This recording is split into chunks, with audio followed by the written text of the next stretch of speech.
Live from Fargo and serving you on TV, online, and on the go. This is Valley News Live at 5. We begin with breaking news. Grafton police are warning the public about a disturbing scam claiming to kidnap children. Police say the caller is described as a man with a Hispanic accent who is demanding and aggressive and claims to have a child in his possession. The scammer threatens victims that he'll do bodily harm to the child if his demands are not met, according to police. Grafton police have notified the North Dakota Attorney General's office of this scam, which is labeled a ransom scam. Its sole purpose is to extort money. Coming up tonight on Valley News Live, 10 at 10, hear what you can do if you get one of these phone calls. Authorities say they have found the two 13-year-old boys who disappeared from West Fargo. Family members say Brandon Morin and a friend disappeared yesterday afternoon around 4:40. Family of the two boys confirmed with Valley News Live that they were found safe in Fargo. Come on, come clean, return my furniture. You know you have my numbers. You know you have my checks. Come on. A man called our whistleblower hotline saying his family heirlooms are stuck in a Fargo furniture shop that has a closed sign on the door. For the last several months, he says he's been trying to get his stuff and money back, fearing there may be others in the same situation. Valley News Team's Joshua Pagero has our story. Clint Danielson says he's been ghosted by the owner of this Fargo business. He's not replying to anything. I would like to get my furniture back. He dropped off 3 antique items last year here at Woodchuck Furniture Restoration. I'm taking the man for face value. And what I'm seeing, he's not being 100% straight. Danielson says 2 of the items were rocking chairs that had been passed down in his family for generations. He also showed me a photo of a dresser that he says dates back to the 1800s.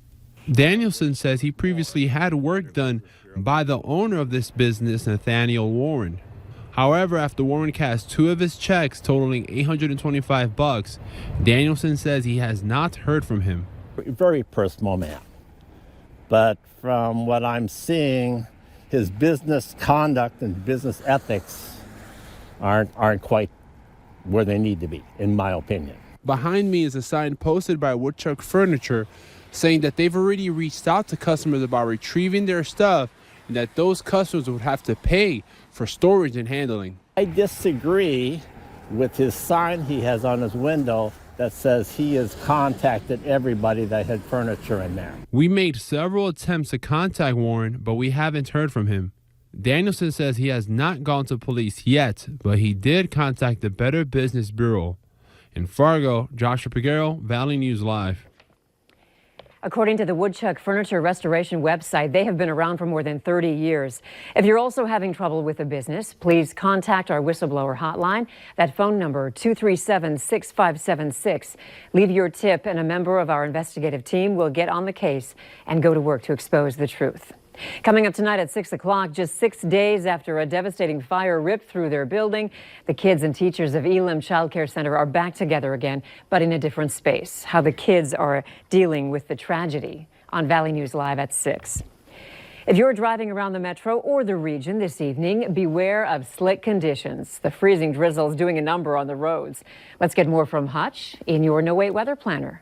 All right, as we head across the region or look across the region tonight, we have everything from that freezing drizzle and fog to snow up north. Cullum also very difficult to even see from the DOT camera there, as we have very soupy conditions here in the FM area. There has been freezing drizzle on area roadways and sidewalks, so give yourself extra space and stopping distance, particularly on those side streets.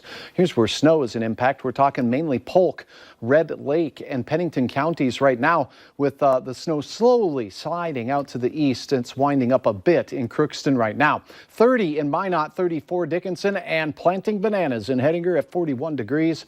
Your planner for Fargo tonight shows temperatures steady to slowly climbing near 20 throughout. Light winds from the south. It will be very cloudy, foggy, with periods of freezing drizzle here. And up in Grand Forks, we'll have flakes here and there, with temperatures that will be steady in the teens throughout our evening. Coming up, we do have warmer weather to talk about, but more of the same soupy conditions for some areas as well, and snow. Details in a few minutes. All right, thanks, Hutch. A man and woman arrested after several burglaries in West Fargo now face multiple charges.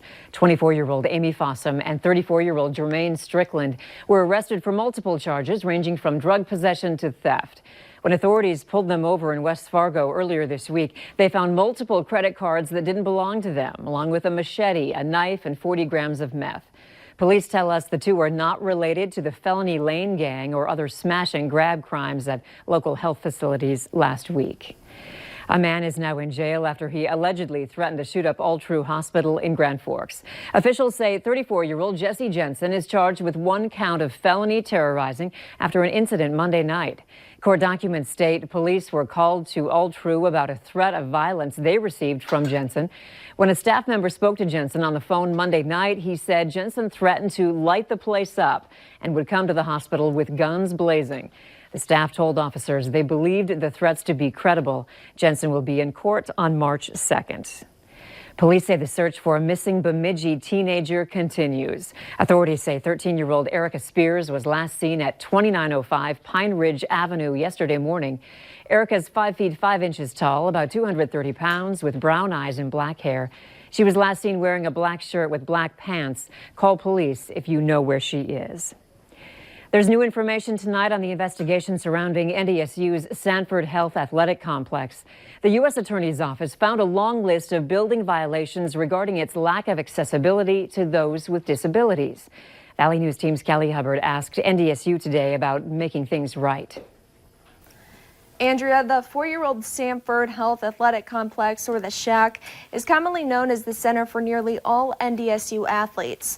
The university received complaints from some people that the building doesn't offer enough for those with disabilities. The settlement that NDSU agreed to says the school must fix the violations before the end of the year.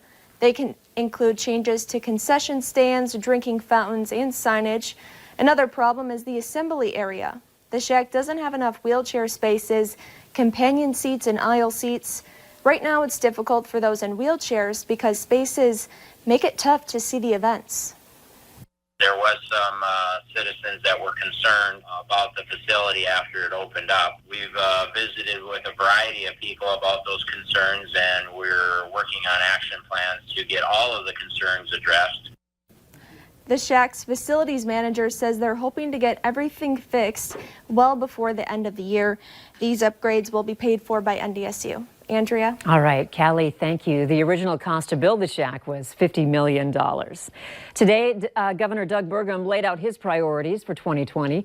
For the second year in a row, Burgum took his State of the State speech on the road rather than delivering it at the Capitol building. In his speech, Burgum spoke of a changing economy. While much of the state's tax revenue and economic interest is in energy, he said North Dakota is in a global position few other states experience. But we're in a position now where the United States remarkably is the largest oil producer in the world. And what does this mean? It means that this is the single biggest geopolitical shift since World War II. Officials say many in the state fought relentless moisture and flooding at the end of the year. The state is preparing for an abnormally active flood season this spring and unveiled a state website where homeowners can evaluate their flood risk. A local organization received a gift this morning to help them provide for those in need.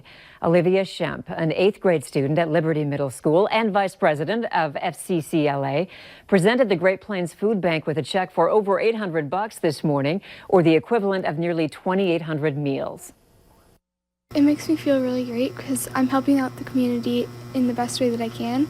And I used to live in an area where I didn't help and I didn't do a lot of stuff, but now that I'm here and I'm helping, it makes me feel really great.